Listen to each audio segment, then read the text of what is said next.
ભગવાન શ્રી કૃષ્ણએ કહ્યું છે કે જેને જે કહેવું હોય એ કહેવા દો સાહેબ, આપણું શું જાય છે?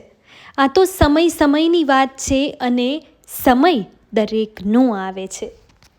સરળ વ્યક્તિ સાથે કરવામાં આવેલું કપટ તમારી બરબાદીના બધા જ દ્વાર ખોલી નાખે છે. પછી તમે ભલે ને શતરંજના ગમે તેટલા મોટા ખેલાડી કેમ ના હોય. જ્યારે ભગવાન શ્રી કૃષ્ણના ચરણોમાં મસ્તક નમે છે ને, ત્યારે મુશ્કેલીઓથી લડવાની શક્તિ પણ આપને આપ જ પ્રાપ્ત થાય છે. એવું ન વિચારો કે ઈશ્વર તમારી સાથે છે કે નહીં.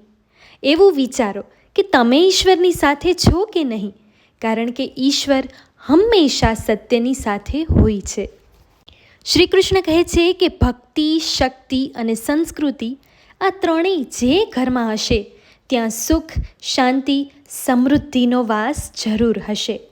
જીવનમાં સંગતનું બહુ મહત્ત્વ છે, કેમ કે સફળતા સારા વિચારોથી આવે છે અને વિચાર આપણી આસપાસના લોકોથી આવે છે.